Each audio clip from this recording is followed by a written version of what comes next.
할렐루야. 사랑하는 대강의 가족 여러분, 오늘 하루도 하나님의 말씀과 동행하는 삶이 되길 소망합니다. 오늘 함께 나눌 하나님의 말씀은 여호수아 13장 1절에서 7절 말씀입니다. 여호수아가 나이가 많아 늙음에 여호와께서 그에게 이르시되 너는 나이가 많아 늙었고 얻을 땅이 매우 많이 남아 있도다. 이 남은 땅은 이러하니 블레셋 사람의 모든 지역과 구슬 족속의 모든 지역 곧 애굽왕 시올 시내에서부터 가나안 사람에게 속한 북쪽 에그론 경계까지와 블레셋 사람의 5 통치자들의 땅 곧 가사 족속과 아스돗 족속과 아스글론 족속과 가드 족속과 에그론 족속과 또 남쪽 아이 족속의 땅과 또 가나안 족속의 모든 땅과 시돈 사람에게 속한 무아라와 아모리 족속의 경계 아벡까지와 또 그발 족속의 땅과 해 뜨는 곳에 온 레바논 곧 헤르몬 산 아래 바알갓에서부터 하맛에 들어가는 곳까지와 또 레바논에서부터 미스르본마임까지 산지의 모든 주민 곧 모든 시돈 사람의 땅이라. 내가 그들을 이스라엘 자손 앞에서 쫓아내리니 너는 내가 명령한 대로 그 땅을 이스라엘에게 분배하여 기업이 되게 하되 너는 이 땅을 9지파와 므낫세 반 지파에게 나누어 기업이 되게 하라 하셨더라. 아멘. 여호수아는 모세의 뒤를 이어 이스라엘을 이끌어온 위대한 인물입니다. 한 시대의 영웅이요 풍은하였습니다. 그런 그가 이제 인생의 황혼을 맞이하는 나이가 되었습니다. 1절에 보니 여호수아가 나이가 많아 늙음에라고 있습니다. 히브리 원문을 보면은 늙어서 날들 속으로 들어간다는 의미입니다. 이때 여호수아의 나이가 정확히 얼마인지 알 수가 없습니다. 여호수아는 110세에 죽었습니다. 그래서 지금 본문의 나이가 약 100세 정도 되었을 것이라고 학자들은 추정을 합니다. 한 시대를 이끌었던 영웅도 늙어서 고동이 불편해지고 세상을 떠나야 할 때가 서서히 다가오고 있는 것입니다. 모세도 같고 솔로몬도 같고 다윗도 같습니다. 아무리 위대하다 해도 한 시대를 살다가 갈 수밖에 없는 것이 바로 인생입니다. 저와 여러분도 예외일 수 없습니다. 언젠가는 반드시 떠나야 할 때가 옵니다. 지금도 그날을 향해 뚜벅뚜벅 다가가고 있는 것입니다. 우리 모두는 언젠가는 죽습니다. 다만 중요한 것은 어떻게 살다가 죽을 것인가입니다. 여러분은 어떻게 살다가 죽기를 원하십니까? 주님의 말씀을 따라 살다가 주님께 죽도록 충성하다가 하나님 나라에 갈 수 있는 여러분이 되시기를 바랍니다. 1절을 다시 보면 여호수아가 나이가 많아 늙음에 여호와께서 그에게 이르시되 너는 나이가 많아 늙었고 얻을 땅이 매우 많이 남아 있도다. 여호수아의 나이는 늙었고 앞으로 정복해야 할 땅이 많이 남았다는 것입니다.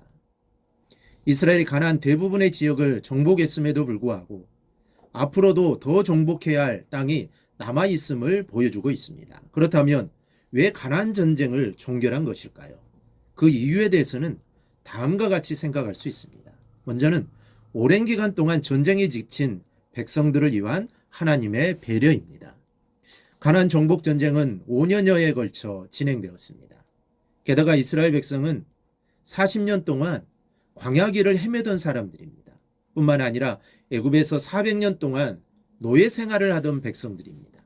400년 동안 노예 생활을 하고 곧이어 40년 광야에서 방랑하고 곧바로 5년 동안의 장거리 전쟁에 돌입했습니다.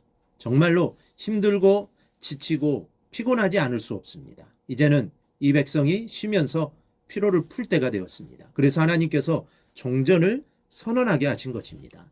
두 번째는 늙은 여호수아에 대한 배려입니다. 한 시대를 풍미하던 여호수아도 이제는 나이가 늙었습니다. 거동도 불편해지고 죽을 날이 점점 가까워 오고 있습니다. 그러므로 정복 전쟁을 더 이상 이어갈 수가 없게 된 것입니다. 이제는 여호수아가 사명을 마치고 쉬어야 할 때가 되었음을 하나님은 알고 계신 겁니다. 그동안 여호수아는 최선의 삶을 살았습니다. 하나님 말씀에 순종했고 명령에 따랐으며 자신의 목숨을 아끼지 않고 이스라엘 유아의 사명을 완수했습니다. 그런 여호수아에게 하나님께서 배려하신 것입니다. 또 하나는 이스라엘에게 경각심을 주어 계속 하나님을 의지하게 하신 것입니다. 사실 가나안 족속을 남겨두신 것은 하나님의 섭리입니다. 그들을 남겨주어 이스라엘 백성이 하나님을 잘 섬기는지 시험하고자 하심입니다. 가시를 두어서 이스라엘에게 경각심을 불어주시려는 것입니다. 사람에게는 어느 정도 라이벌이 있어야 하고 스트레스도 있어야 하고 고난도 있어야 합니다. 그저 평안하기만 하면 퇴보할 수밖에 없고 부패할 수밖에 없습니다. 초대교회 역사를 보면 처음에 그들은 자기들끼리 평안하게 생활했습니다. 예수님의 지상 명령인 땅끝까지 이르러 내 증인이 되라는 말씀을 까마득히 잊어버리고 살았습니다. 그러자 하나님께서 그들에게 핍박을 가하십니다. 그때서야 그들은 주님의 말씀을 기억하게 되고 어쩔 수 없이 흩어져 그곳에서 복음을 전하게 됩니다. 고난과 핍박이 그들에게는 힘든 것이지만 복음의 확장의 측면에서는 큰 유익이 되었던 것입니다. 이런 이유와 마찬가지로 하나님은 이스라엘을 위하여 가나안 족속을 남겨 가시가 되게 하셨던 것입니다. 그 가시로 인해 그들은 조금 더 하나님을 잘 섬길 수 있게 되었던 것입니다. 우리에게 고난을 주시는 이유도 그것입니다.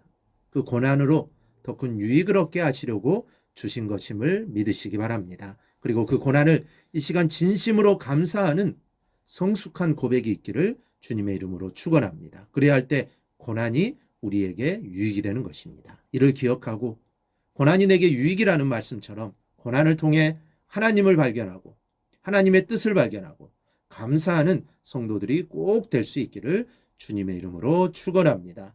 오늘 묵상한 말씀을 굳게 잡고 삶으로 실천하며 살아내는 대강의 모든 성도들이 되기를 축복합니다.